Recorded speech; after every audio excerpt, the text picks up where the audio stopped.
Hey, folks, this is Lindsey Huddleston with Sports Psychology Solutions. Getting ready to get started today for the SPS Mid-Michigan and West Michigan Finding a Way Forward Coaches Forum. I'm going to start bringing in some great coaches from around the Mid-Michigan area. I got Jarrell Sharkey Amos on deck representing Portage Northern.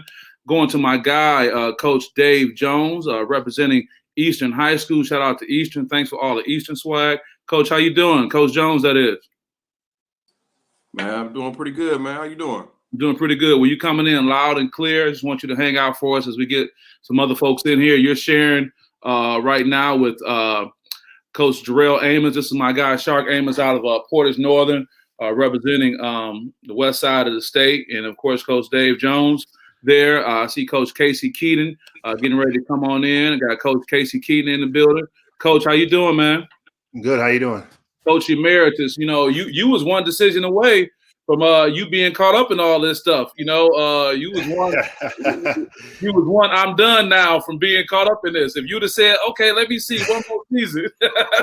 you know what? A lot of this is this is not the only reason, but part of it was, just lifestyle. I had a job that wasn't in the school district, and it wasn't easy for me to just get over the other side of town, and I had to make a decision because I had to watch my kids because my wife's a nurse. So yeah, I made a decision to leave out early, and now I'm trying to counsel Trey.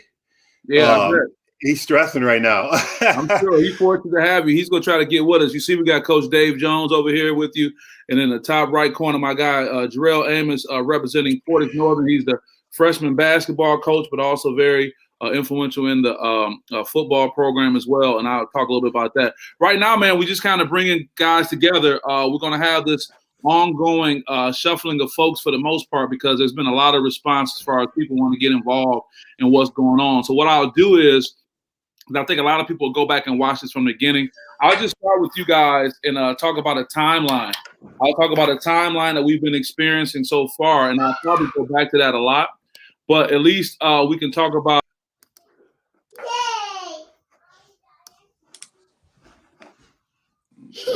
Stop.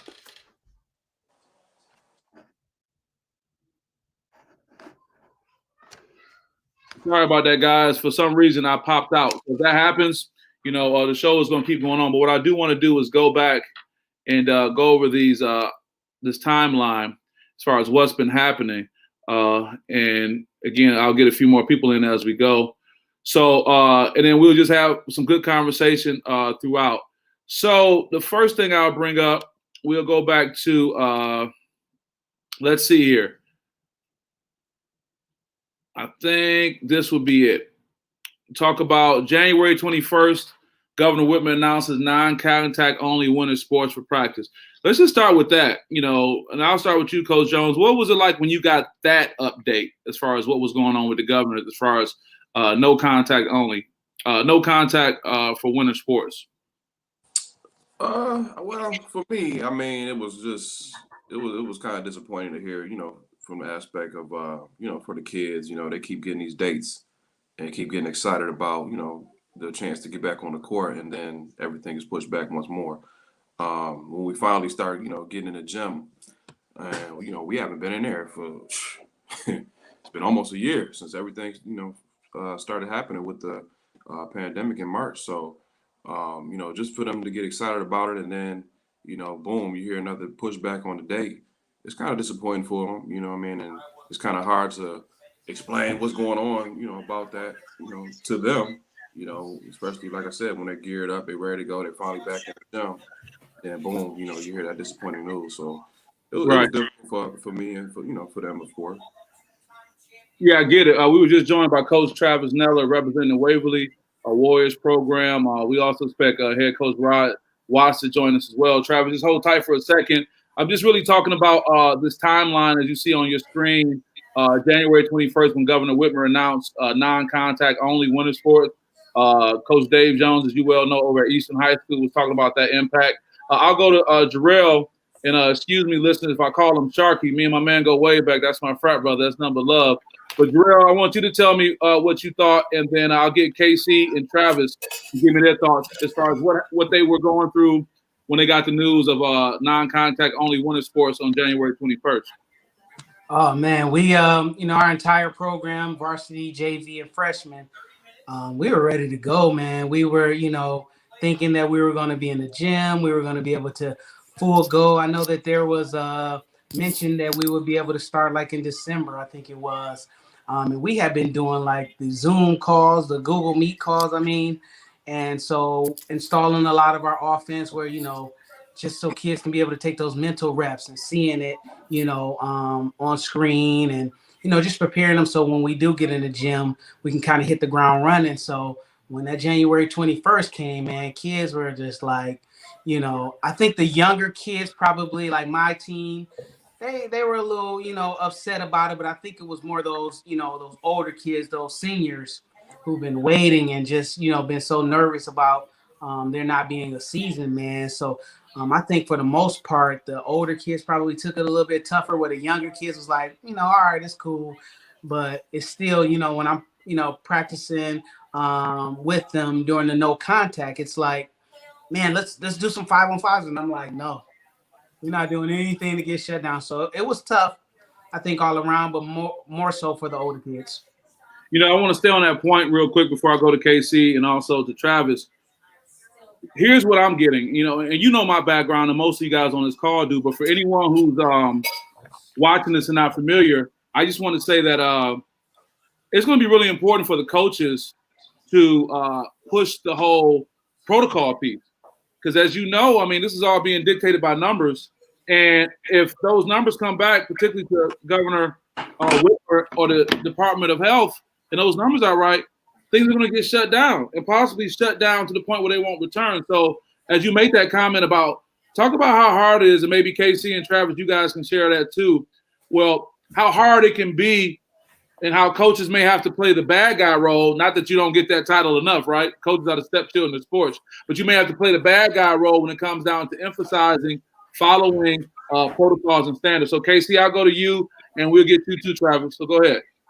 Yeah, being a former coach now for just a year, somebody asked me, it was funny how, do you miss it yet? And I was like, well, they even started the season yet, so I don't know if I can miss anything. Yeah, you're not even until they tip off the first game. You still kind of in there. I was excited to go see the kids.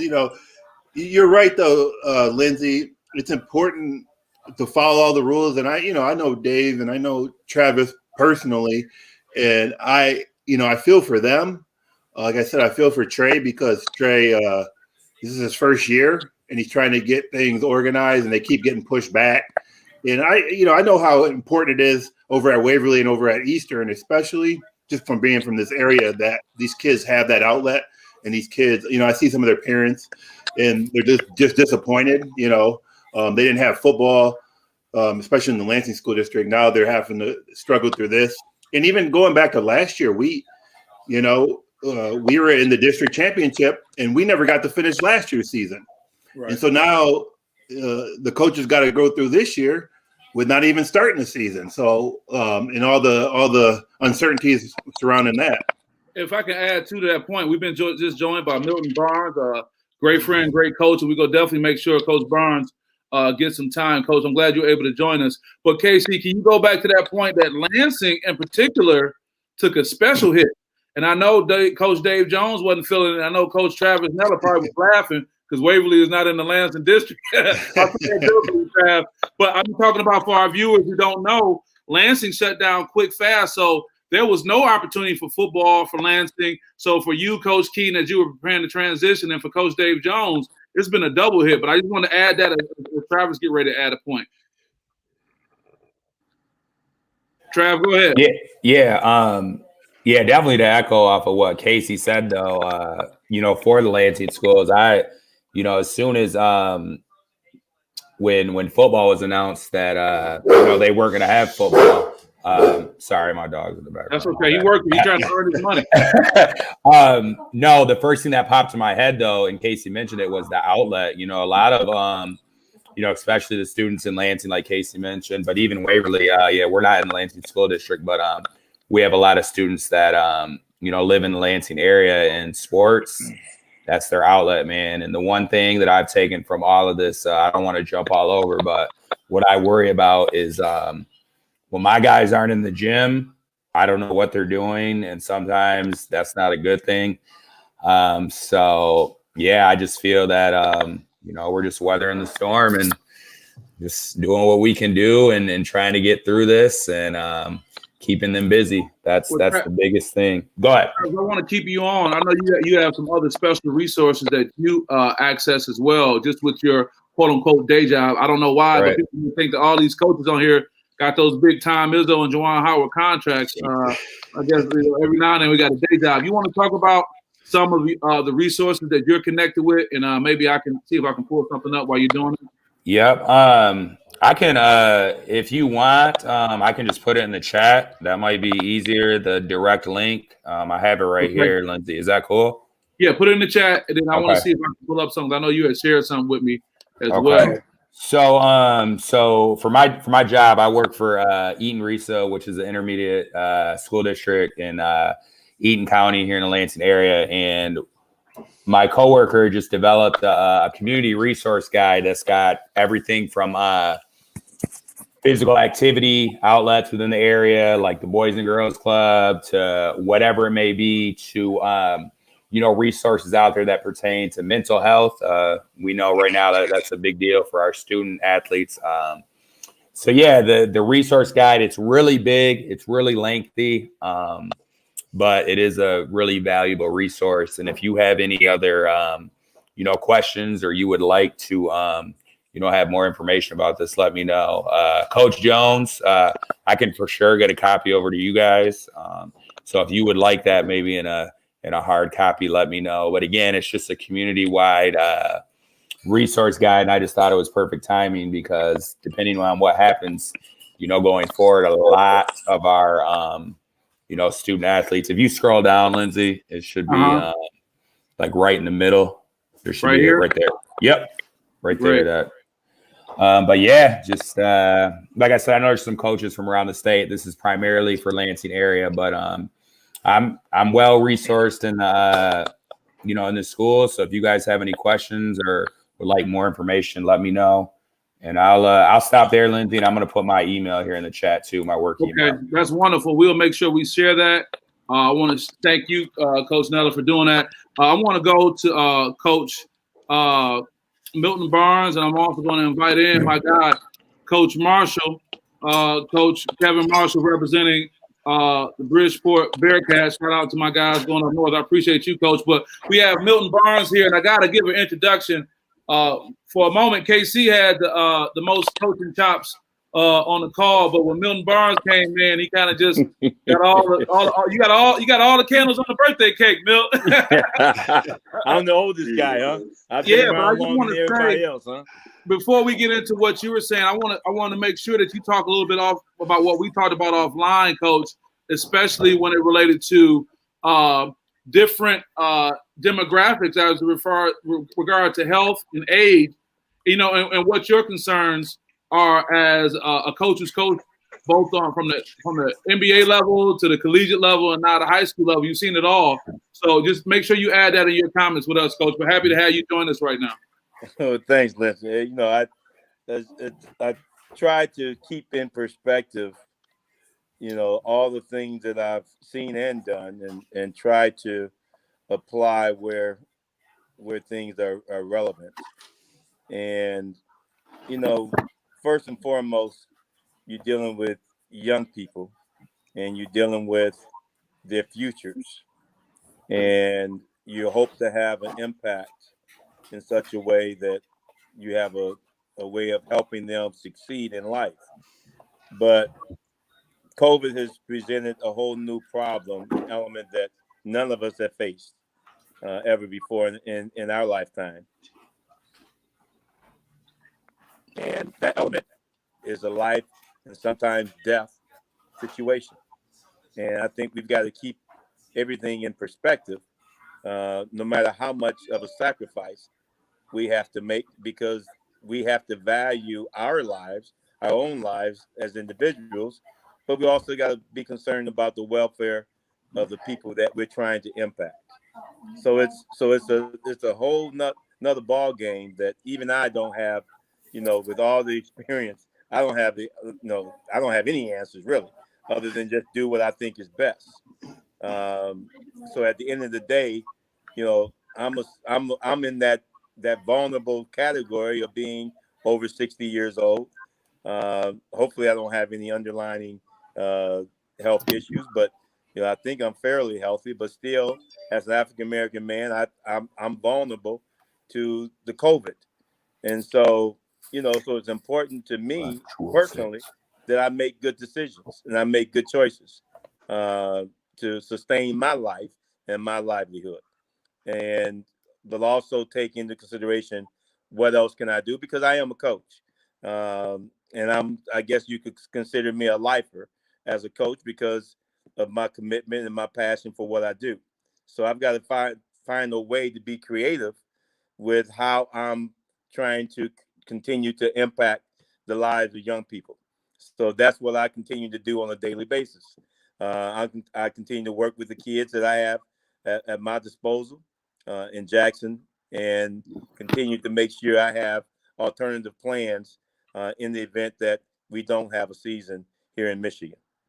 That was a lot, Coach, and I appreciate that, especially the perspective you provide as it relates to just the age difference. I mean, we take that for granted, and they can talk about this being a quote-unquote young man's game, and I know you're young at heart, and I've been to your practices recently, and you definitely yell like you get their attention, they respect you. I say that with all due respect, but I think that's important in this broader conversation. Before I bring Coach Marshall in, I just kind of want to update not only the individuals who are with us, who have just joined us, but those who may join us via chat. You're welcome to go to chat. We definitely will look at the comments. I want to shout out Zeke Thomas for his comments. And also, just really quickly before I bring Coach Marshall in, talk about the timeline that we've been on lately. And that timeline has been, on the 21st, of course, we talked about Governor Whitmer announced the no contact only. The 23rd, MHA State football finals took place at Ford Field. And I was there with Mark Ewell. He and I were able to have a long conversation about everything we're talking about right now. And I don't share stuff just to brag on myself, but just to let people know that when I talked to Mark Ewell at the finals, he said, hey, it's all about the health department. It's all about talking to the health department. So I think that's important to know as we try to move forward. And before I bring Kevin in for the last time, I'll go through a few more things so we can all kind of be on the same page. And after we hear from Kevin, I'm going to play Coach Izzo's interview response to the question I gave him yesterday. But a few more things for the timeline. January 25th, guys, we saw the resignation of Robert Gordon and the appointment of Elizabeth Hertel. And in 1 second, I'll just kind of remind you of who those people are. This gentleman right here was Robert Gordon. He was kind of known as a bureaucrat and I would say a big picture guy, but didn't really have the relationships that are needed in politics, because let's not forget there's politics involved in this too. And he was replaced by this young lady, that is Elizabeth Hertel. I am familiar with her from my time in Governor Granholm's administration. She's always been amenable, someone you can talk to and communicate and at least be friendly, and that means a lot. So she'll be taking over the directorship of the health department. So she'll be the one. And I think it's important to note, guys, that she is going to be the one that everyone's going to have to kind of talk with and deal with. So a few more things on that timeline. We have we have Coach Izzo. He made this comment that I'm going to get to after Kevin shares with us a little bit and some of our other guests. He talks about what he feels about high school sports. Then MHSA today announced that winter sports will be a play when allowed by when they're allowed by the Michigan Department of Health. I'll go and change that. But it's when the Michigan Department of Health allows them to get in there to play. That's let's get this right. So I think that's important to know too, guys, as far as when that's going to happen, when the health department allows. And also, I just want to make sure we got good talking points. And then from there, if you guys didn't know, Governor Whitmer is giving her State of the State address tonight. And I think it's important to note that because the fact that she's kind of been working on that for the most part. That's what she's kind of been focused on for the most part. And I think after that's done, we'll better see a little bit more shift to that. And just so you guys know, tomorrow there's going to be a House and Senate hearing for the Let Them Play group That is pretty much the group that's bringing the lawsuit forward. They were involved with a lawsuit for football, and they're going to be having a hearing at the Capitol tomorrow, and I'll be in attendance to keep updates. So without that, with no further ado, I've given you guys some things to look at. I'm going to go to my guy, Coach Kevin Marshall, representing the Bearcats of Bridgeport. And I want to just acknowledge you for our relationship over these past couple of years, brother. You've been a great, great sounding board, but also a great leader in your community from the time the pandemic hit to trying to communicate to people what's appropriate. And if anyone watches your social media, they know you're always caring and committed. So, brother, you were on the call on Sunday with the Metro Detroit group. You were like on the chat. You were very connected. So just give us your thoughts on where we started on Sunday, what's been happening, and what you're thinking right now. First off, I just want to say hello to all the coaches out there, and thanks again for inviting me. Right now, I just got out of practice, so I'm a little winded right now, for workouts, as you say.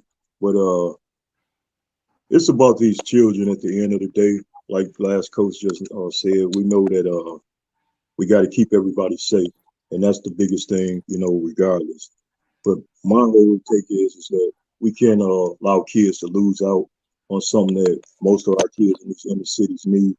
I just got done talking with a young man who tore his ACL up, working hard to get a scholarship to get out of his situation and, get his education. So my thing is fighting for kids like him, at least give them that opportunity, so that way we can at least say, hey, we tried, even if they shut it down after we start, at least we tried, we got some film on them and things like that. So that's my biggest concern is we got to help these kids out because our children are the ones that are losing. I lost like 5 kids last year that were being recruited. As soon as the pandemic kicked in, guys lost, scholarship offers, and nothing wrong. They still at JUCOs now, but they had bigger and better chances, but all that was swept under the rug. So I just want to see all these kids get a chance throughout the state to play and these seniors to have a chance to be successful in their senior year of high school. No, that's really important, man. I'm glad you said that. I think I lost Trav. Let me see if I can get him back real quick. Trav, I didn't know if you were off by mistake. So Coach Marshall just talked about, kids having those injuries, and you guys know as coaches, when a kid gets an injury, man, if you don't start the process to be positive right then, it'll be a problem. And you also talk about what's going on. The question I have for everybody on the panel right now, do you think those things matter right now to the people who are in a decision-making position? And again, I'm not trying to make this a beat-up or a bad session, but I'm just curious, what do you guys think as it relates to the powers that be, how they feel about the things that Kevin is talking about and that everybody else is talking about?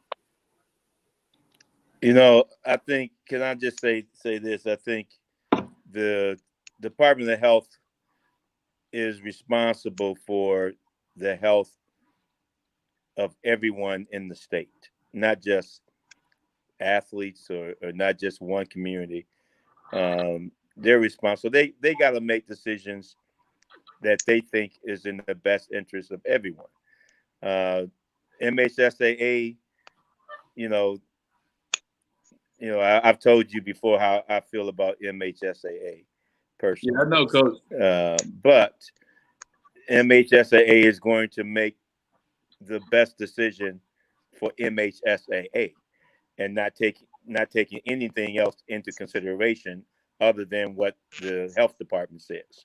Hold on, Coach. I want to see everybody's face when you say that. I want to see what the faces everybody makes when you say that. That's just the reality of it. I'll get you, Shark. MHSAA is always been about MHSAA, and so that's their own entity that they're going to do what they have to do to sustain their position and what they're doing.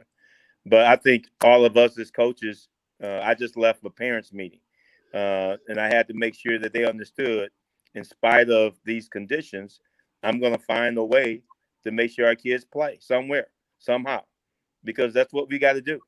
I've talked to a few coaches out of the Detroit area, and they're saying the same things, that I think it's probably a higher percentage of us that's determined to do something, as long as it's above board and do what we got to do. But we got to find a way to make sure these kids have a chance to play. I'll work with my kids every day.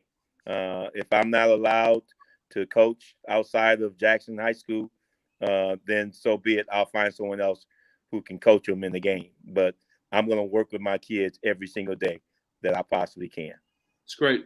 Shark, before I go to you, Orlando Watkins, as many of you guys know, was on our call, was a big part of the SPS platform. He posed a very good question for all of us. What is your opinion of the MHSA and how they handle the situation? But more importantly, what do you guys think about a spring start? We had said something about possibly an April start, June finish. How did that sound to everybody? And then, Shark, you on deck, okay?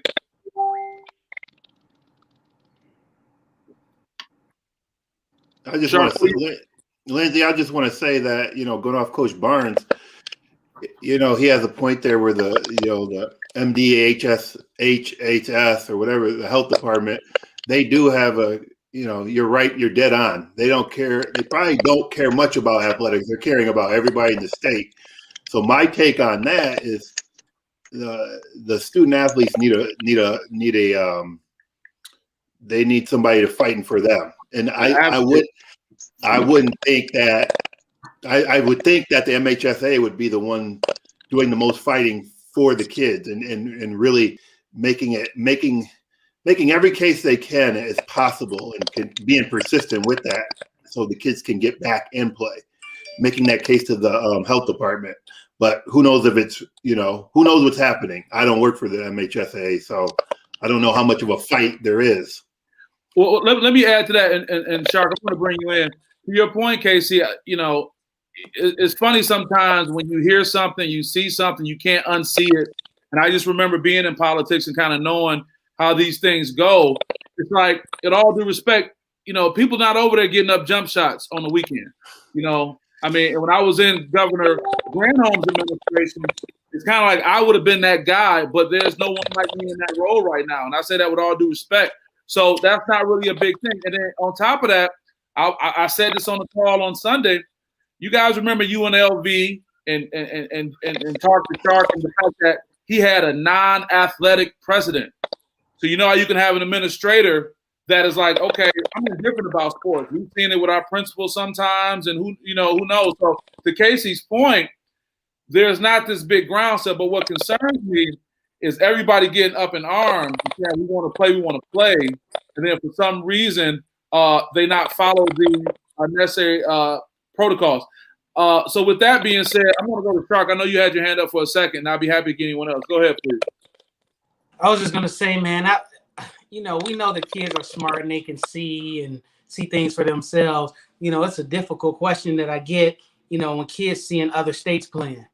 They're like, man, what's up? Why they playing? Why we can't play? And I'm sitting there like, like I have my, opinions, but again, I'm not going to sit here and be the negative one to the kids, but I understand what they're talking about. Like, if I'm looking around, you telling me I can't play, but here they are over here in this state playing. That's frustrating, man, because you're telling them that, COVID is dangerous and, it's killing people, but they can play and we can't. So, man, that's a tough question to answer when those kids, like I said, they're smart. They can see for themselves, man. Yeah, that's really important. What I want to do right now, guys, I want to go to Tom Izzo's response yesterday. I was in the press conference. Of course, they're getting ready to go play Rutgers. And I always get to talk to Tom about things happening with the team, but also trying to stay connected with what's happening in everyday society, if you will. So let me try to go and share this screen so we can listen to Tom's video. Let me see if I can pull this up. Oh, Chrome's being funky right now. Okay, so let me see. I probably can hear it. I could play it. You can hear it in the background. 1 second, guys.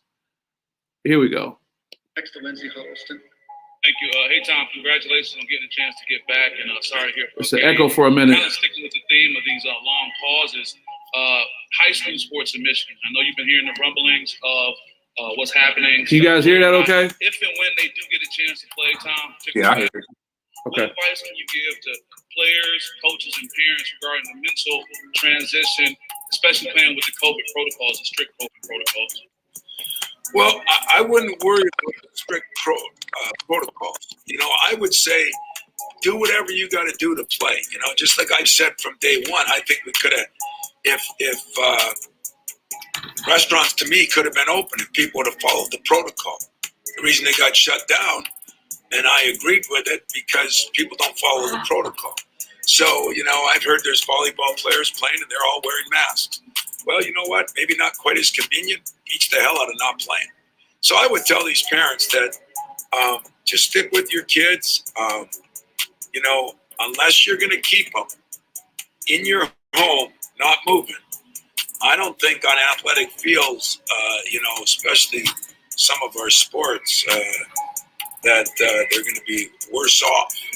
I mean, if they're going to school, if they're doing all these other things, you're going to run into as many different people. Usually, and I don't know all the protocol to the high school, Lindsay, but I do know this.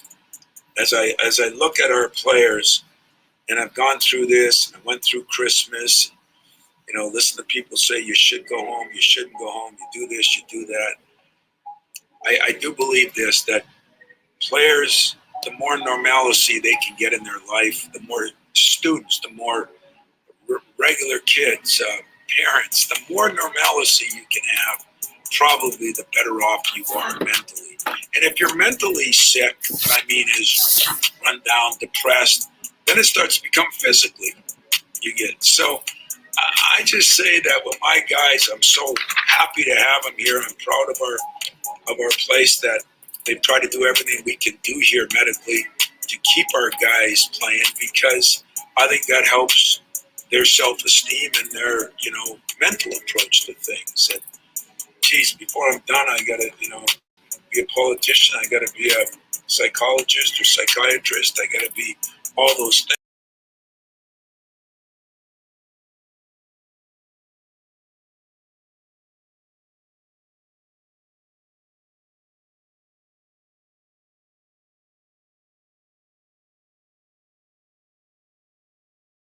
For them, and we're going to just keep moving forward the best we can. And I'm hoping that our state adheres to the protocol. I'm hoping that we can open up more things, especially, sports and even schools. I mean, some schools aren't even open, because I think it's going to be hard on kids, but as I say that, a couple of good friends of mine in the coaching profession just saw Shaka Smart. You talk to some of these guys, when I talk to Jay, when I talk to Frank, the people that have announced that they've had it, some of them went through some very tough times. It's not just about the flu like some people are telling you. So, and who knows what the long-term effects are. So, I don't know, boy. It's above my pay scale and it's above my expertise.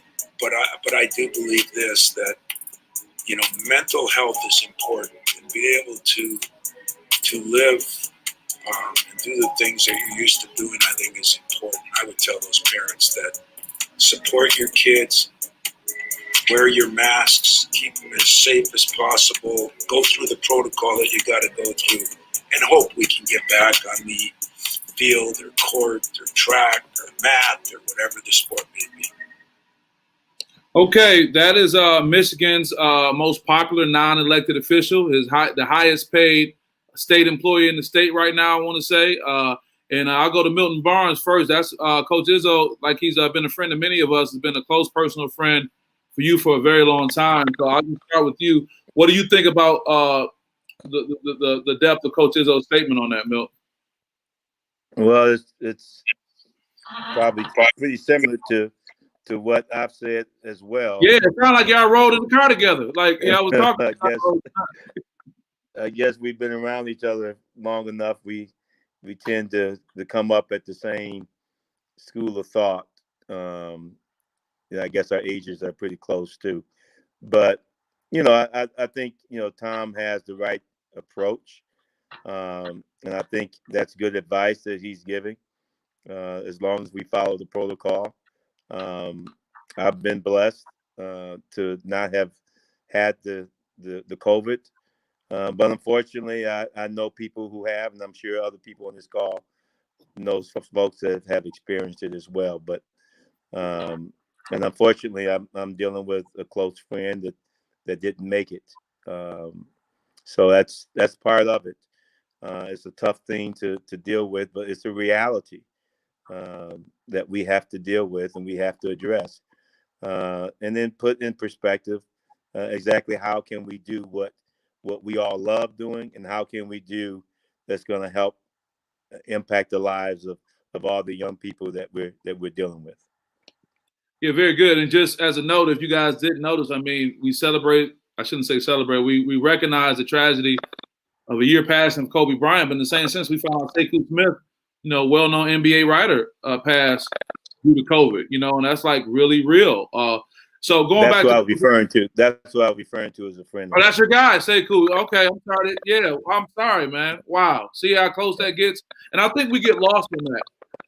And what I tried to say to Lieutenant Governor Garland Gilchrist, we talked the other day, and although they were kind of getting ready for the state of the state and all that, I did let them know that it's not just a bunch of rabid fans out here that just want to play with no regard. I mean, Milton tells the story of losing close ones that we all know.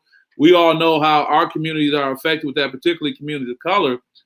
But the reality that what concerns me the most is why I really want to go down to the Capitol tomorrow to make this statement that it's going to fall back on the coaches and the communities to really enforce whatever restrictions in place. So I'm just curious, guys, from what Coach Izzo has said or what you guys have heard, who else want to share right now? We can keep moving it around.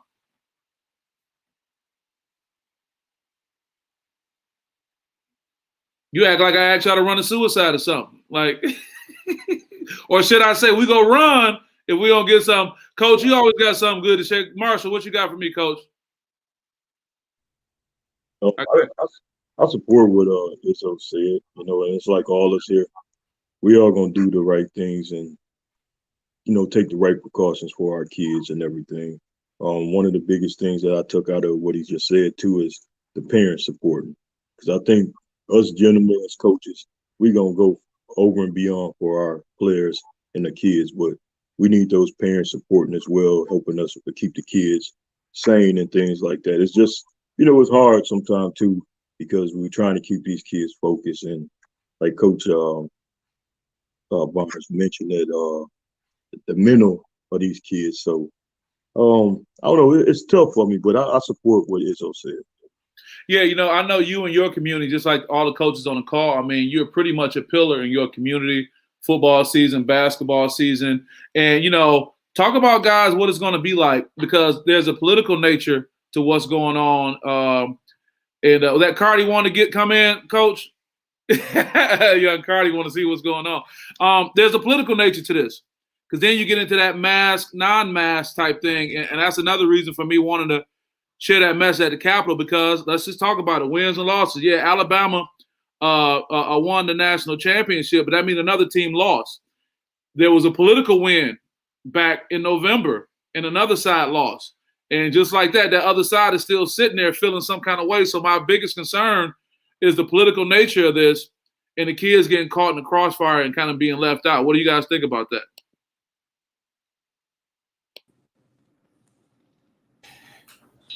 Well, I think that you're bringing up the word loss. I think a lot of the student athletes this is putting them at the ultimate loss. A lot of them, I think, with the I know around here, I know Coach Jones, our student athletes are still virtual, and that took a toll on a lot of them. I think it's kind of funny, because I think a lot of them wanted to go to virtual school, and then they got into virtual school and they're like, what in the world? I don't want this.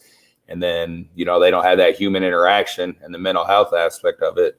I can't imagine being that age and not being able to be around my friends, and then let alone, going to the gym. So I think, the loss, we need the season. This is going to be a huge loss for them. And, a lot of young student athletes don't know how to deal with their emotions. And if they're feeling lost without being able to see their friends at school, and then the loss of not being on the court, that's going to be a big deal. And, one would think the health department would not want that, because they deal with people's health and mental health. Yeah, I mean, if you guys can add to that, I mean, Coach Marshall, we always talk about, I mean, all you guys, I mean, Coach Jones, Coach Casey, Coach Barnes, Jarrell, we always had these conversations about what's going on with the athlete. What do you think, even if and when there's a green light contact sports. We can get things going. Maybe it's that April to June thing. What are some other things that we're going to have to get over? Because what I don't want people to do is look at the NBA bubble style and look at college basketball and say, okay, they're doing well. Let's do it like that. Because they have unlimited resources. So what do you think it's going to be like when it's time to say, okay, we got to start? And what are some of the other challenges that we're going to find ourselves with? Well, you said it before, Lindsay. It's like I said, possibly wearing a mask, possibly having to do maybe a test or something, or doing some things that they probably wouldn't have thought they had to do before, but they got to embrace it. You know what I mean? If it means wearing a mask, I think they would, though, because when you get something taken away from you for a while, and you, like Travis just said, like school, now athletics, I think the kids would do it. You know, they just got to be given that chance to do it. So let's stay on that, Casey, because here's the thing. I can agree that the kids buying in, but to be honest, man, prior to the pandemic, the biggest issue we had in prep sports was parents behaving badly. And to be honest, that never was really addressed. I know each of you got a story, or you can tell a story about somebody and what happened. So here we are, Casey, talking about, okay, the players will get them to wear a mask. We're talking about one person removed when you have a parent or a family member who's not complicit, who doesn't comply, who wants to push back. So what do you think will happen when you got this small bubble of people like coaches and players trying to do the right thing, but right immediately outside of that bubble, you got people acting a certain way? Go ahead, Shark. Yeah, our athletic director already said there's no parents coming to our basketball game. It's all going to be streamed for parents to be able to see either on YouTube or something. So they're not even letting parents come to the game. So that's not even an issue we're going to even have. So that's a great approach. But my question is, come on now, if they can do that with Portage Northern to hold down, so be it. But Coach Marshall, Coach Barnes, Casey, Coach Jones, Coach Neller, I know you got those parents coming in your head right now that you think it might be hard to deal with. You know what? I don't want to say anything about other communities around the state, but there's a lot of politics in this state. There's a lot of division on who we like as politicians, who we don't like as politicians, or I have my rights. You know, we are letting fans in. I don't have to wear a mask. You can't make me wear a mask. I know that could be a problem, Lindsay. You bring up a great point. Maybe that's what it comes to.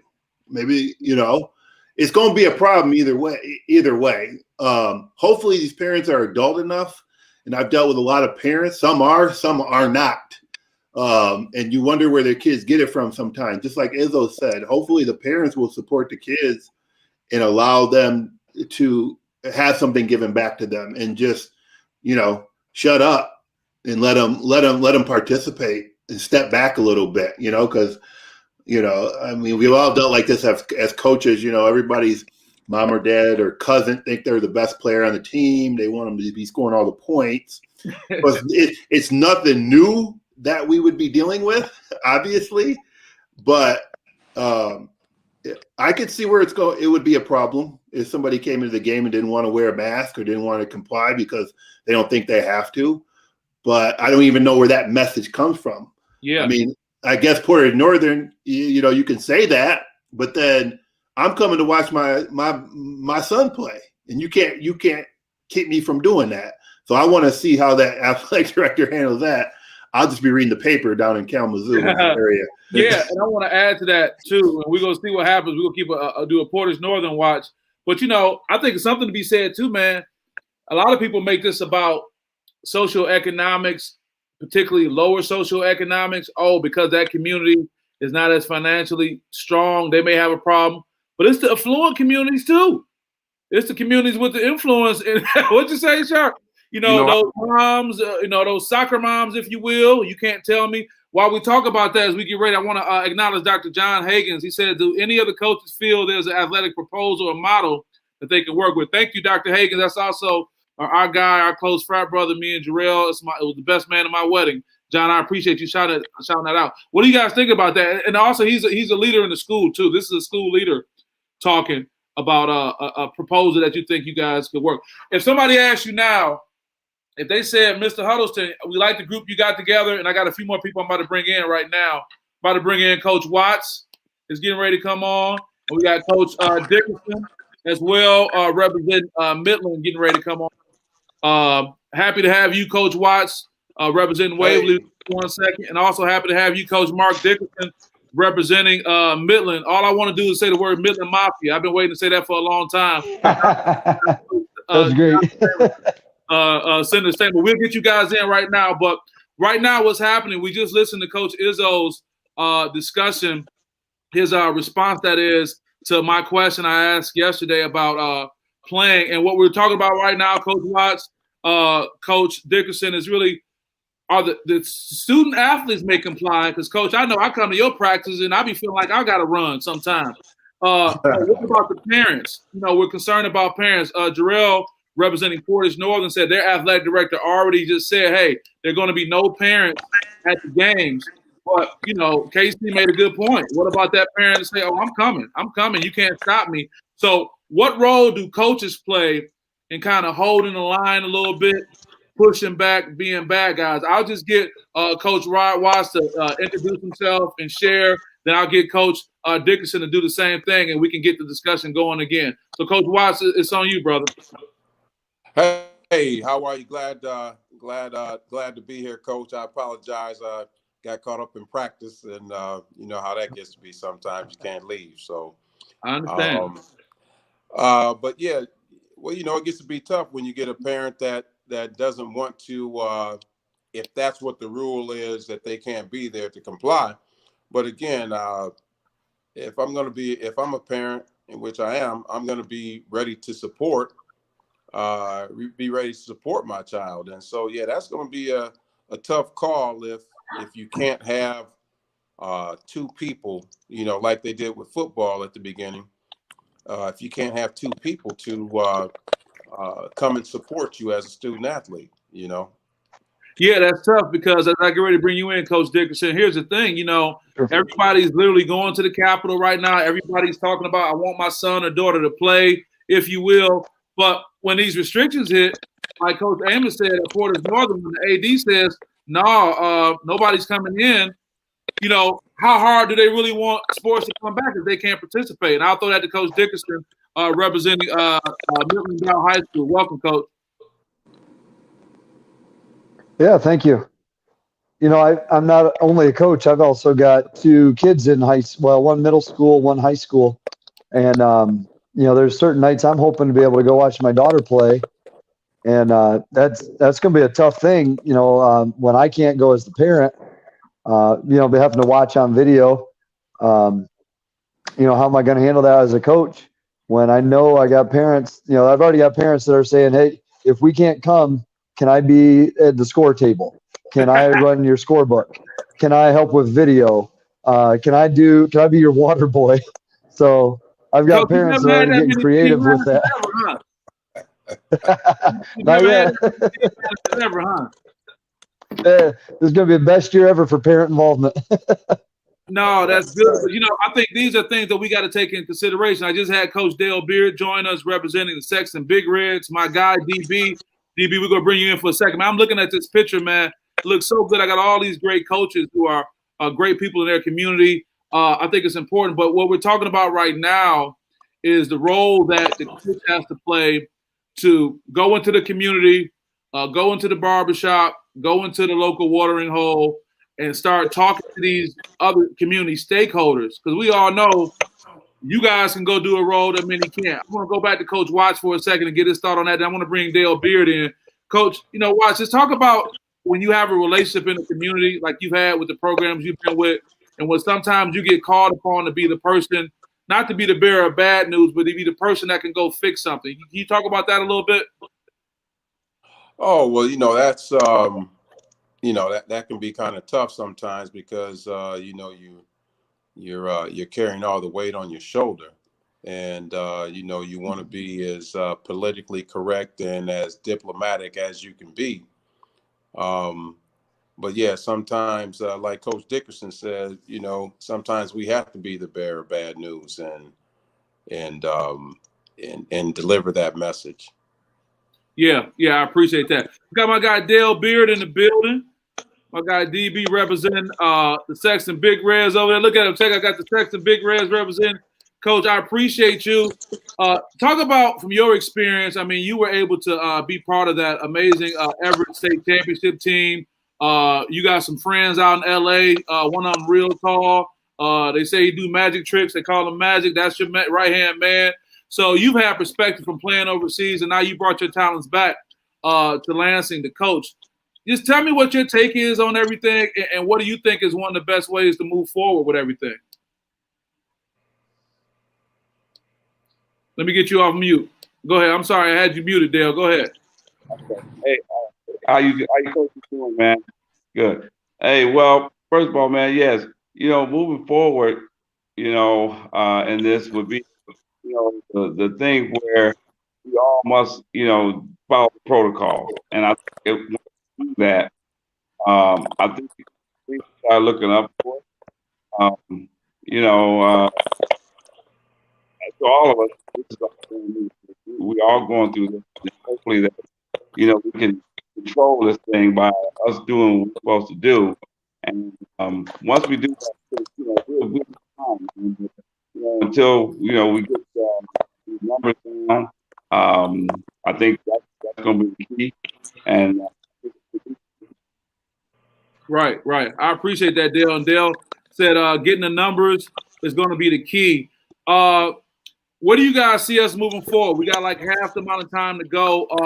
After you guys have heard all these thoughts so far, everyone's sharing, what do you guys think the next step needs to be, not only for the players and the parents, but just the community overall? Anybody? Lindsay, I think, let me say hello to all the guys. Dale and Rod just joined us. Good to see you What guys. up, Milt? What up, Milt? It's so many thoughts that have gone through my mind since we've been talking.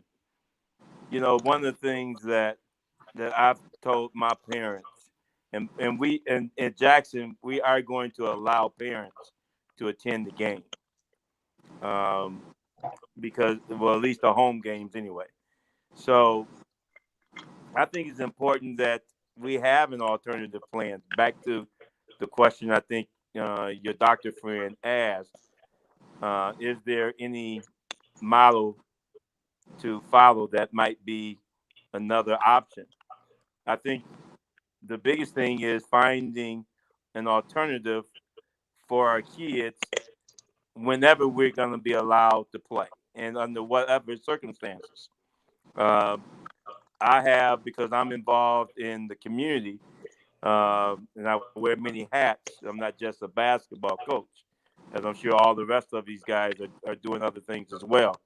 But it's trying to be engaged in the community to create probably what I call a nonprofit entity, so that I can have options in the event that the school district is not willing or able to afford the options of doing something else, creating the option for these kids.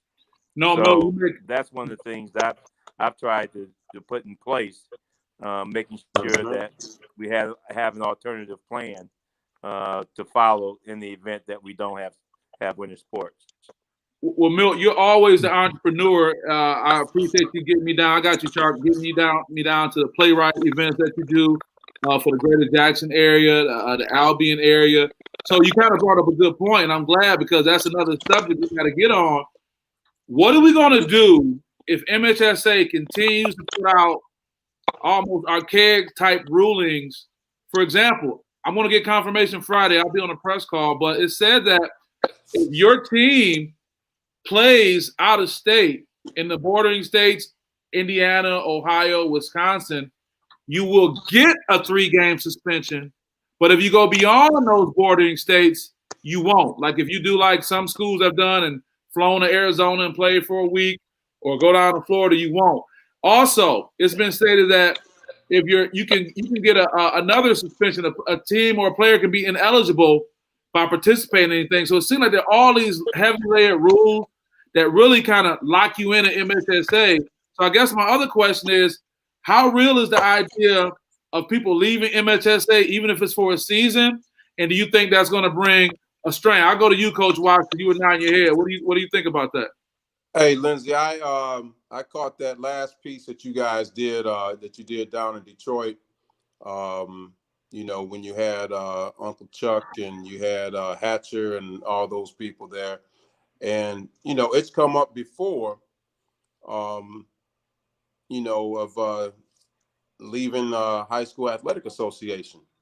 And again, if they try to, you know, paint us into a corner, I believe that can be a reality, you know, because again, you know, people are tired of MHSAA having such restrictions. I recall when I was at Eastern and I had a team coming in from Cincinnati just to scrimmage, and MHSAA had caught wind of that and they put a stop to that because they were right at that 300-mile limit.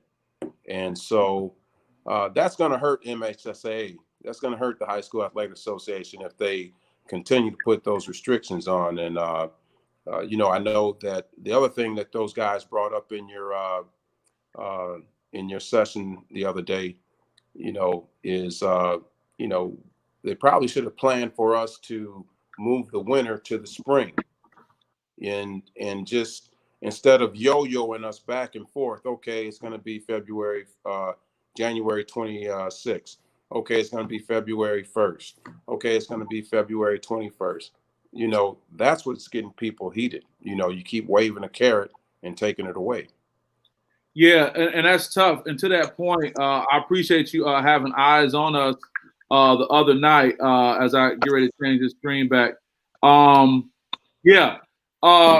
So, you know, everybody got their MHSA experience, you know, and yeah, I mean, everyone got that. So I just really wonder, is there almost going to be some type of hostage situation? I'm not trying to get anybody in deep water or controversy or whatnot. And like I said, I have the same direct conversation with Mark Ewell, but it's like, if they say, hey, our way or the highway, how many people or programs are really equipped? I mean, I'm talking to all esteemed coaches right here. With all due respect to you, I'm not patronizing.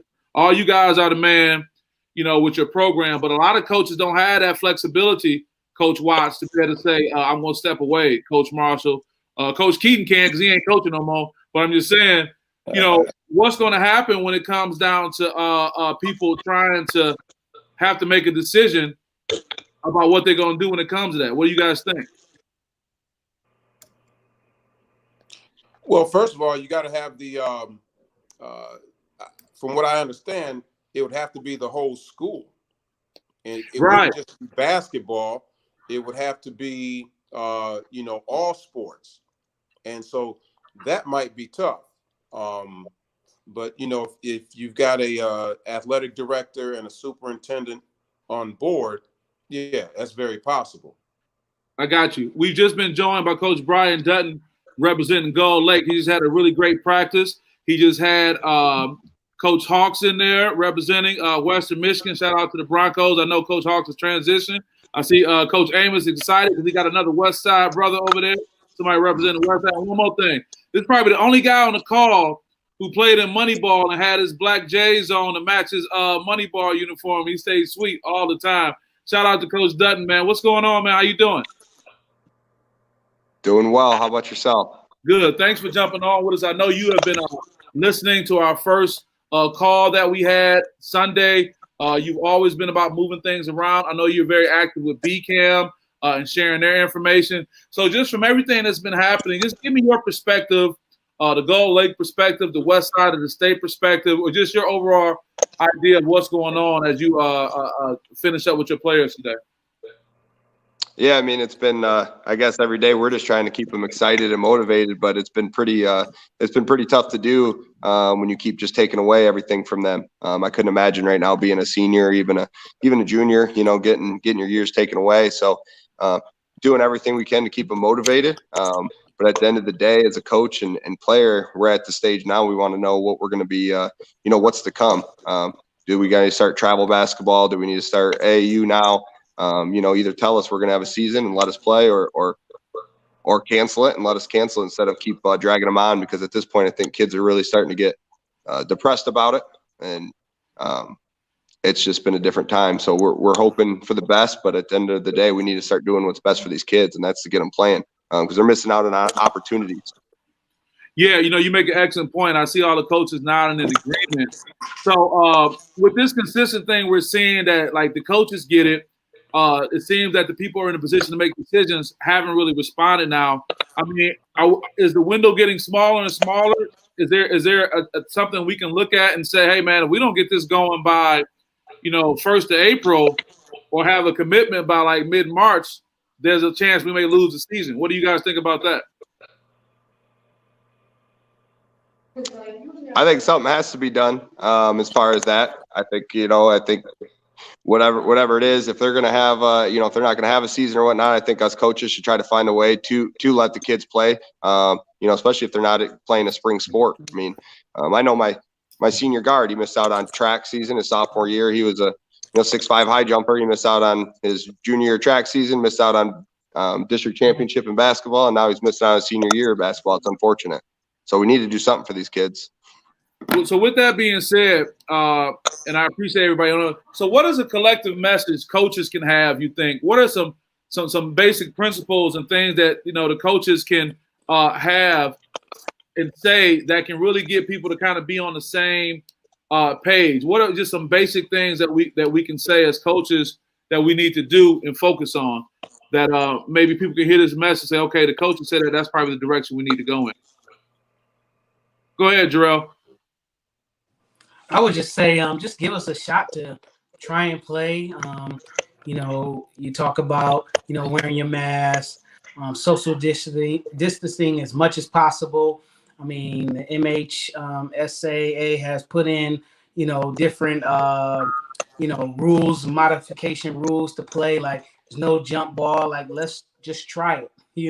Let's just try and see if this thing works, and just give kids an opportunity, give programs an opportunity to get on the court. And, if it does get shut down, well, at least we tried. And I feel like, just like most of the coaches have mentioned, you keep putting that carrot out and then you snatch away. And it's just frustrating the kids more, as an adult. I feel like I have, my emotions under control, but it's frustrating for me. And I'm like, so I can imagine, So you trying to be cool as the coach? It's tough, man. And I'm like, come on, let us go. And so I can only imagine how the kids are feeling, man. So yeah.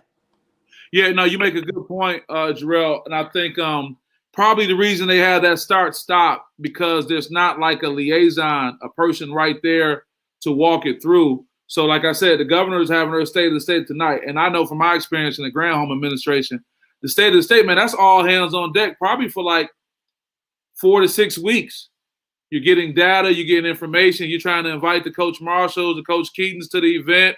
Well, in this case, it's virtual. So everybody's been focused on that. And I probably, this is without me hearing this personally, but I probably would think that they're saying, look, we put a new director in, somebody who has relationships on both sides of the aisle, which is really important, and maybe that should help. And now, things should start moving forward. So at this point, what's the best thing you guys can do or say to your players right now? Dale, I know we had you off for a minute. We can get you back in. What's the best things you can say to your players right now based on going forward? What do you think, Dale? Well, I just told my players, we have to continue working out, because, standing conditioning, because we don't know when this is going to happen. And I was doing some research on different states that have started already. And do you know 2 states that haven't even played, and it's Michigan and Hawaii. And so we're the only 2 that haven't even did anything. So, my thing is, we must keep these kids encouraged. I think, because it's been a long 10 months, 11 months, whatever it is. And I think once they get a more ideal of maybe there's a sense of there going to be some games played, I think it'll keep them interested, keep them motivated. Because if not, I just think, I don't want these guys, these kids to just fall off because they feel like it's not going to be a season.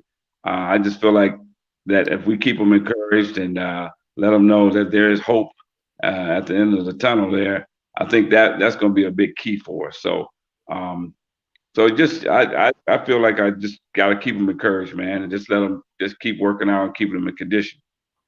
No, I appreciate that. What I'm going to do, guys, Orlando Watkins, who was part of our call Sunday, he just posted the link to the Great Lakes High School Athletic Association. This is an exploratory opportunity, basically talking about an alternative to MHSA. So I would encourage you guys to check out this link. They also give some information of a 2016 article that was done on MHSA that really talked about their revenue stream. At the time, in 2016, I think they had about 9.6 million in revenue. I'll repeat that, 9.6 million with the M.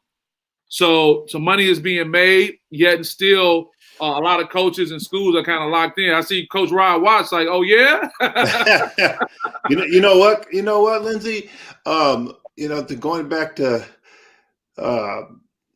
Amos's point, with the, it's hard to stay motivated. I can only imagine as a former coach right now. I mean, I love basketball, but it's hard to justify letting them finish football, letting them play football. And then they brought it back again, and then they let them. They had to do this exploratory testing. So the thing is, why can't how much money is in the MHSA? Can they do the testing for basketball now? Can they do it 3 times a week for basketball to try to help them get their season off and running? It seemed like there was a sense of urgency to finish football by all means. It's outdoors, but still the finals were indoors. You're still breathing on each other. It's still a contact sport. I don't know what you guys think as coaches. Where's all those avenues? Are they exploring all those avenues to try to do the testing or try to get the kids out there? Like you said, just try it out. You guys aren't even able to try it out. Yeah. Lindsay, can I add something? Yeah, absolutely, Coach.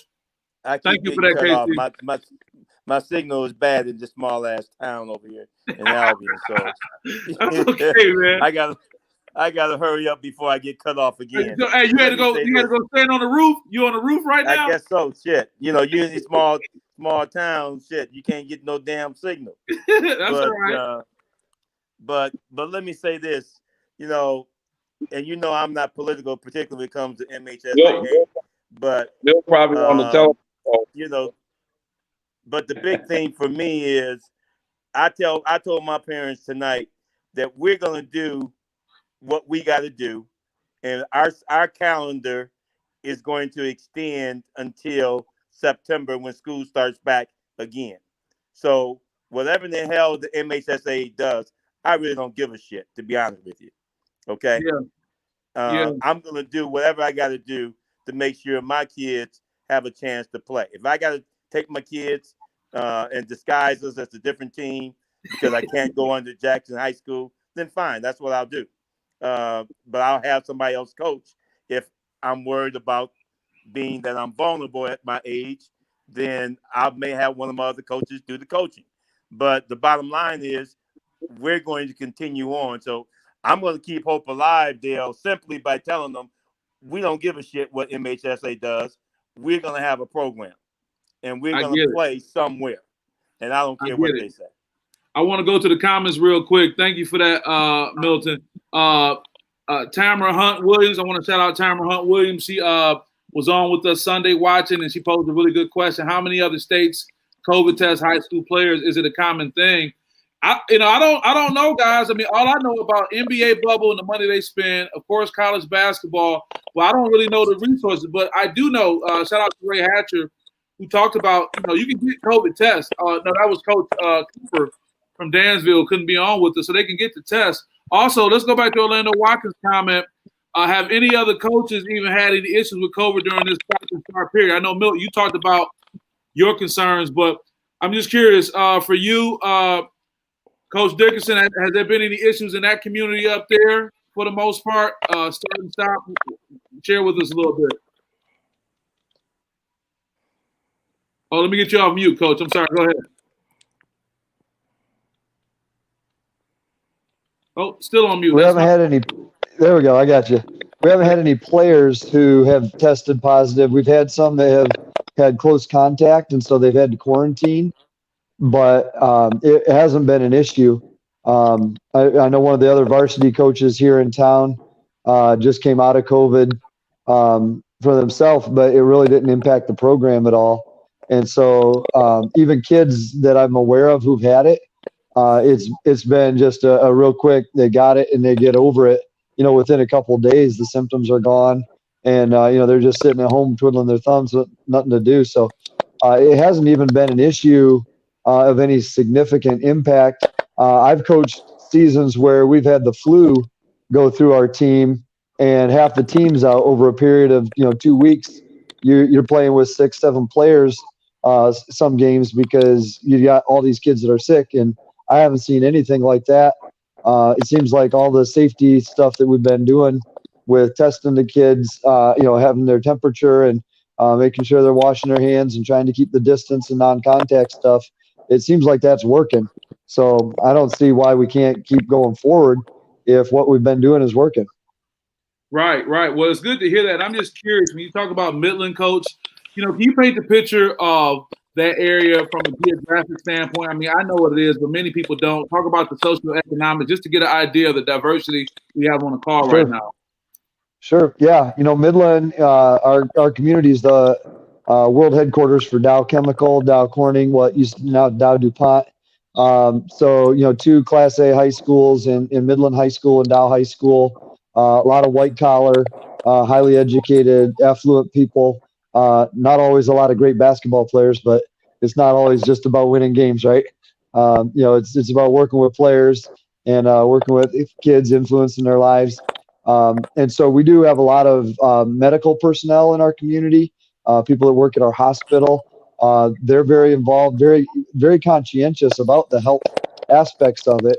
And a lot of those folks are, happy with their kids to be involved and be playing and doing stuff. Because these are a lot of families that the parents are very involved in their kids' lives. Yeah, I think that's important to know because, I think with the sport, we can get lost on who's impacted, who's involved. And it's good that you share that. Coach Brian Dutton, again, giving us a whole lot of diversity with representing the west side of the state. Talk about your community, too, because I want to really paint a picture about, how diverse these communities are. How would you describe Gull Lake? As far as which way? Apologize. Just caught that question. I'm sorry. No, I was just trying to give some idea about the diversity of the community. So if you can how do you describe your community if you go out of town to a game and somebody wants to know what's the community you're from like? Our games get, as far as like a game atmosphere. Game atmosphere, yeah. Who's coming around? Yeah. Our games, our home games are always a lot more packed than usual. But when you go across to the, across town, Kalamazoo Central or Loy Norks or one of the Porter schools, we get a little bit more following than versus like driving to the lake when we're playing Lakeshore. But we usually, all the parents usually come and enjoy it. So I think if we did something too, you could do it without, we could do it without fans. But that's just me. Yeah, I'm also curious to know too. What do you think? What do you think is going to take, man? Do you see there being any challenges within your community as far as some people not being on board with the protocols compared to others being more, committed to it?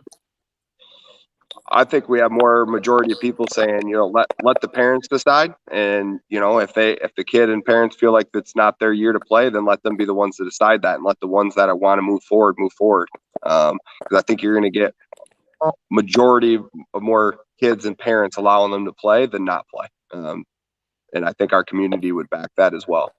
Okay, I get it. What I'm going to do right now, I want to do a couple subs. Brian, I want to sub you out for a second because we got a few more people coming in, but I want you to stay close so I can bring you back. Is that okay? Yep. Okay, I appreciate you, man. Yep, thank you. Brian Dutton, Gull Lake coach, and I want to get him back here in a second. We're trying to get young Trey out here. Trying to get your protege out here, Casey. Let's see if he gets on real quick, too. But, guys, with the time that we have, I just want to make sure we go through the chat really quick. I'm going to bring that up now. Give me a second. And some things that were talked about in the chat include we got a comment from Rod Wilson. You know who that is, Coach Amos. You've been in Albion for years. You know the deal. That's Rod Wilson talking to Coach Milton Barnes. Yeah, you know what's going on. Shout out to Rod. That's our guy right here. Yeah. Sean, what did Sean have to share? He said, with high school football, there was a small amount of teams to be tested, so money was like not an issue. Also, the tests themselves are not 100% effective or accurate. Yeah, Sean makes a good point. What about the back and forth that's going to come from false positives? That's going to come from, it's just the information not coming back right. We already talked about the stop and start thing going on. I mean, it's not to say it's going to be extremely smooth once it starts anyway, if it starts. What do you guys think about that? Well, I think you got to be prepared for flexibility. I'm carrying 17 kids on the varsity just because I don't know what I might face. And so I'll have kids floating back and forth between JV and varsity just to make sure I've got, numbers that will allow me to continue to play. To that point right there, I'm going to ask the coaches, to Milton's point, and I shout out to Brandon Guyton. BG, we got nothing but love for you. You represent the West Side, Grand Rapids Junior. Matter of fact, BG, I'm going to throw your logo up just because. Shout out to Grand Rapids Junior and what they're doing. But he does a great job with his tournaments, so we want to get them going back again soon. But I want to go to a comment Sean Furlong made. He made one that we read, but there's another comment I want to ask you guys about. This is not to stir the pot or anything, but he said it's funny how baseball and softball are very active now as well as in the past, and that's not considered a contact sport in comparison to basketball. Is that too Machiavellian? Am I reading too much into that with Sean making that comment, or is there something to be said about the rap that basketball may get compared to anything else? What do you guys think? You don't think so there's no basketball conspiracy right now? I mean, isn't indoor soccer playing? Yeah, I mean, with these things happening, I just really wonder, and I'm not trying to, how should I say, I'm not trying to cover for anybody, but I'm just trying to say, well, maybe it's something I'm missing that they're not seeing. And again, it means when I was with the governor's office, I remember we had a charity basketball game, and I kind of, chaired that because I'm a basketball player, and it's important to have somebody who's into that around, who can embrace it, who can pick it up, who can talk the language, who's comfortable talking about it. But when you don't have that, when you don't have anybody dealing with that, they're just going to drop it. Nobody wants to touch it. So I don't think it really means that there's a lost cause. I think it's just not an opportunity for people to really deal with. And again, for you guys who may have joined later, I talked to Lieutenant Governor Garland Gilchrist just a day or so ago, and I made it known. Look, man, this is not just people who just want to play. We understand the protocols and what has to happen. So looking at the time, guys, and I appreciate that. As we get ready to wrap up, I want to make sure everyone gets some final comments so that can kind of get you guys thinking. But as we get ready to get out of here, and I thank you guys, what are some final remarks you think or some final points we need to make for anyone who may jump on, who may just catch this at a later date, and we can kind of summarize. So I want you guys to think about final comments as you think about that. But does anybody want to go right now, Trav? Are you getting ready to say something? Yeah. I just wanted to say that, I'm fortunate and blessed that we were able to at least be in the gym, with these guys. I think that, that was very important. I know I mentioned at the beginning that, without basketball for a lot of the guys, I worry about them because I know basketball is an outlet for them, and, keeping them in the gym can keep them out of trouble. So I think it's very valuable, going forward that, this time period that we do have, if the season doesn't happen, that we were able to, rekindle and see our student athletes face to face and carry that on through the summer, and then do whatever. And then hopefully, next year we can get right back on track. And thanks for having me, Lindsay. You did a great job. No, I appreciate you being there, and I thank you for sharing the resource. Just as a reminder, you guys may want to go to the Tri-County Community Health Guide that Travis Never shared. I'll also put some information about that out on the chat too. But thank you, Travis. Thank you for all you do for these young people. Who wants to share now? We're going to work our way through. You know, Lindsay, I'll say this in closing with my comments. You know, I want to say this about the scenario of how important it is that we're doing something. I had a kid who was an all-A student whose home environment was so bad that online school, that kid was now flunking all of his classes. And that's the difference between just having that opportunity to interact with these kids. Some kids desperately need that interaction and someone to touch them.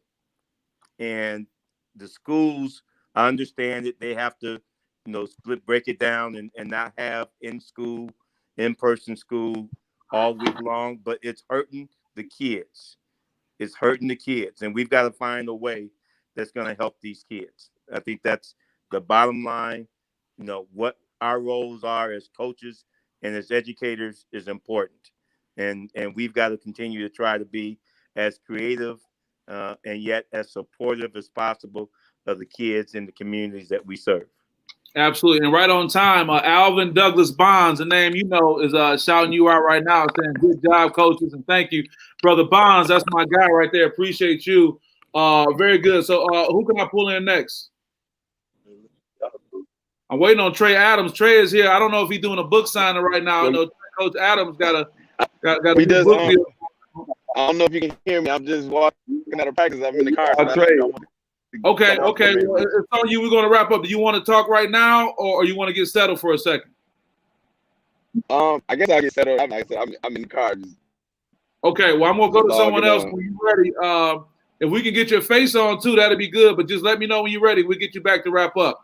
We got Coach Milton. We got Coach Neller. Any of our other coaches, Coach Marshall, my guy, representing Bearcat City, baby. Yep. Hey, I just want to say that what Coach Barnes said, you know, it really hit home with me because even here, I got a couple guys that I fight with every day. Was ready to drop out of school their senior year when they took the sports away from them. So one thing, having these guys back in the gym, like one of the coaches said, you know, to see them all smiling again, just to be around their brothers and in this in this atmosphere is big and it's helpful. We're doing the right things that we're supposed to do, keeping them safe, you know, every day. Even to the point, you know, my guys, everything is solo. They got their own basketballs, water bottles, towels, everything they need was just for them. So I think people really need to look at it that, you know, the mental state of these kids, some of these adults, but it's all about our kids. And I'm even going out with my team Saturday and coming down to Lansing to the just let them play rally. And, you know, just so my kids can see that it is people out here fighting for them and that care about what they're doing. But we do got to keep fighting for our young men, our young ladies, and all our student athletes. And these kids need to be around. And I just hope somebody say that these kids need this in their life and don't take it away from them.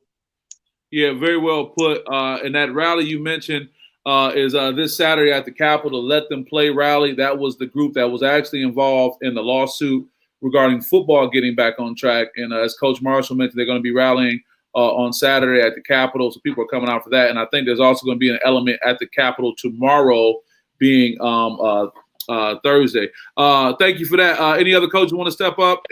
Go ahead, Coach Amos. Yeah, I'll just say, man, like I, had previously mentioned, just give the students an opportunity to play. I had a student, on our varsity program who had a compound fracture, first game of the season his junior year. Hadn't played, was like, all right, man, I can't wait to AAU, and then everything was shut down for AAU. So just for kids like that, man, I feel for him because, he was really excited about, playing this year. And I think we all were excited just to see what he can do, man. So just giving these kids an opportunity, allow us to put those, personal protection equipment into place and, do all the protocols that, any other place like Amazon does, give us opportunity to do that and show that we can, play safe and practice safe and, just be prepared to, have a successful season. Yeah, I like that comment. I like what everyone is saying. Just like Coach Marshall said, give us a chance to go forward and do it. Coach Marshall talked about, hey, the kids got their own basketball, they got their own water bottle, and I think that's kind of being promoted, and people are getting that. I don't know if Trey Day is ready yet. Hey, Trey, you ready over there? He got me on mute. He'll get back. Oh, that might be Trey. You ready? There he is. Shout out to Coach Trey Adams. Oh, Trey, yeah, I'm in the car. You're fine. First year head coach at Everett High School, replacing a guy named Casey Keaton. We ain't seen him in a while. Now Casey's on the call right now. Just wrapping up practice. I see you got your mask in your hand. Talk to your guys. Give us just your take overall, how it's been for you being right there ground zero dealing with these young people.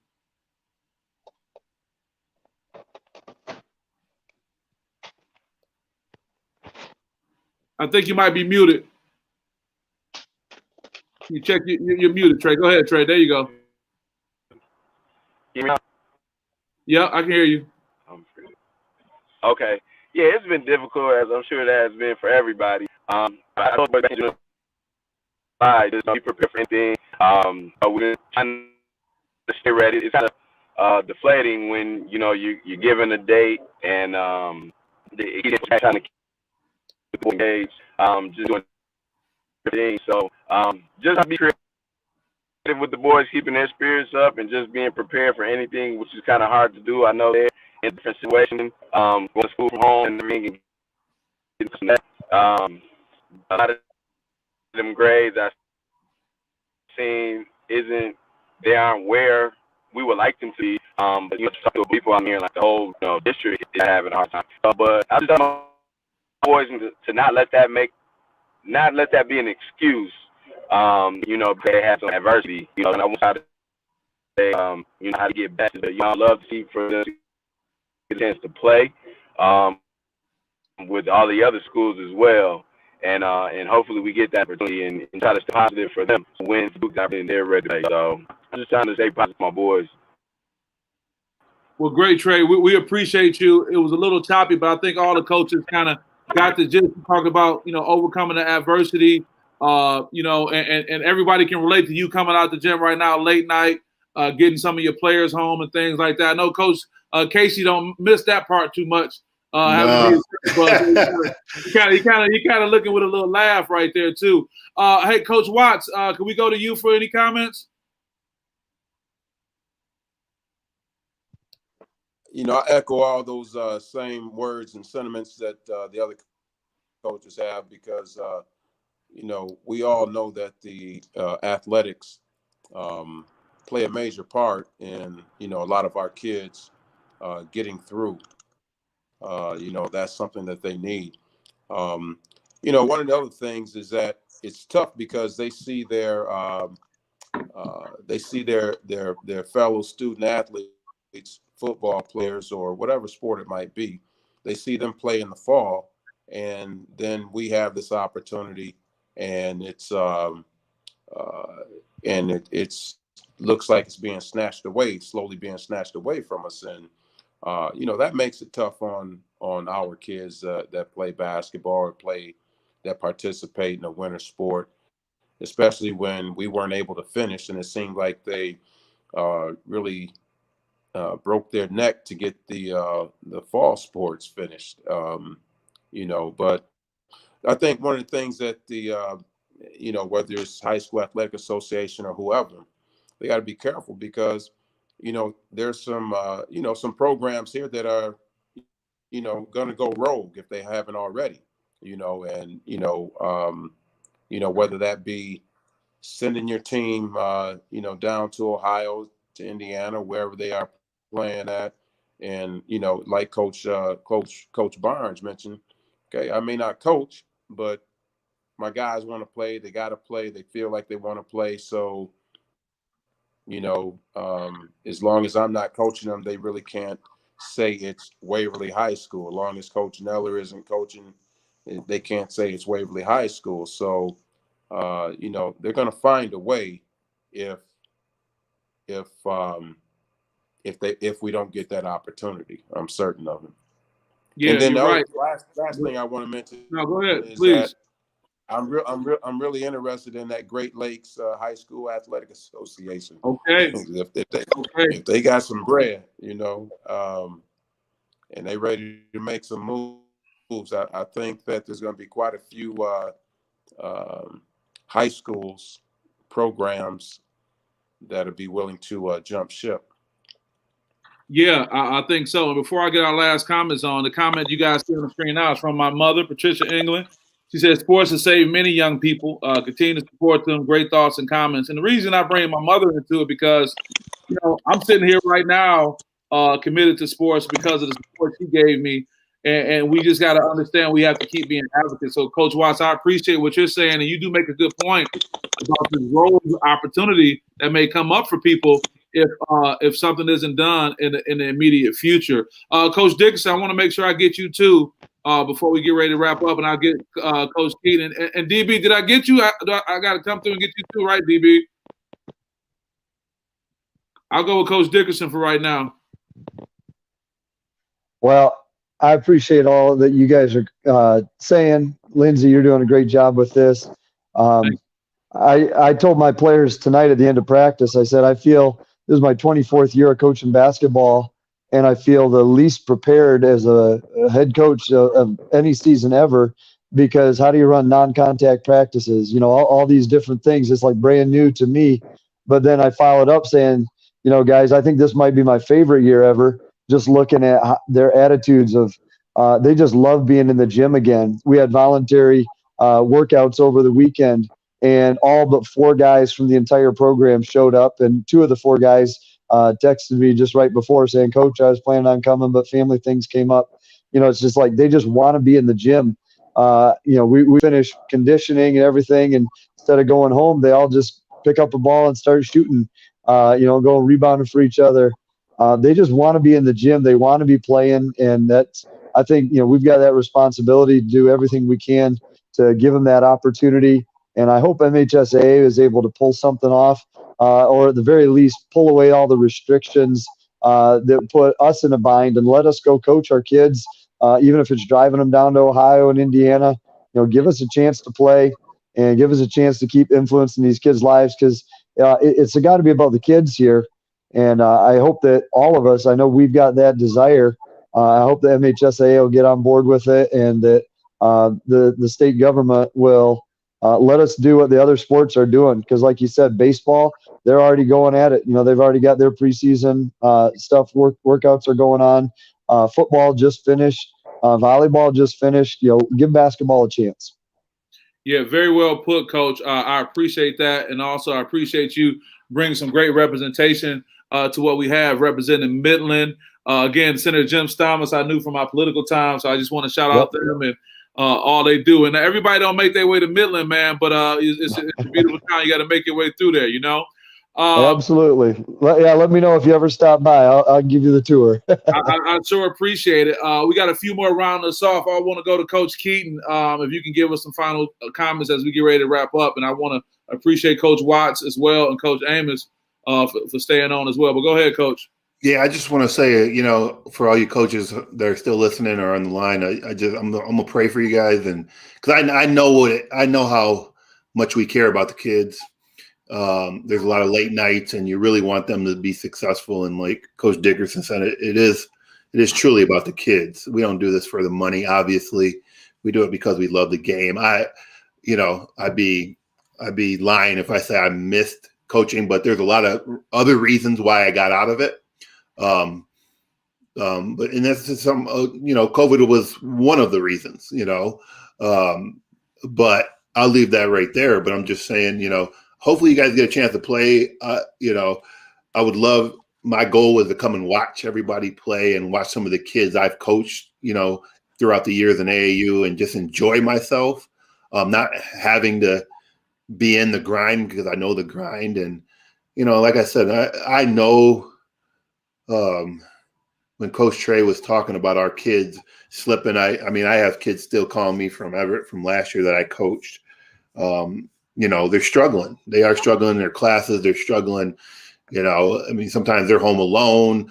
You know, the motivation is even harder because you got to get on yourself at home when nobody's there. The parents are at work, things like that. They rather run the streets. They're out there hanging out. I saw a couple at Meyer the other night and just ask them how they're doing. And they're just, you know, so I know how important it is. And I know you guys will do a great job with enforcing some of these protocols. If somebody's just out there listening and giving you guys a chance to be successful, because I know there's a lot of great coaches around the state, and I know you guys will be successful. You just need a chance. And I know you do right by these kids. So thank you, Lindsay, for having me on too. I really appreciate it, because I'm still an advocate for high school basketball, and I still care about a lot of these kids that I either coached AAU or have coached the last 3 years at Everett. And I'll be watching out and praying for you guys.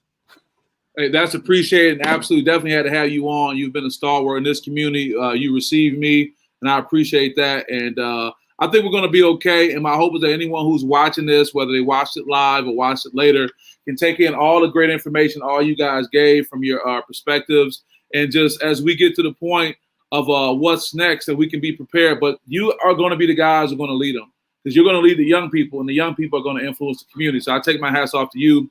So with that, we're at about an hour and a half, right where we want to be. Last man standing. I want to thank Coach Watts with Waverly, Coach Dickerson with Dow, also Coach Keaton representing EV Steel, and Coach Amos. And I'm getting a text from Fred Jackson saying good stuff. So I got Fred Jackson's approval. I can't go wrong. So with that, guys, I'll keep you posted for the next event that's going on. I want to thank you guys so much, and we'll see you next time. Thank you.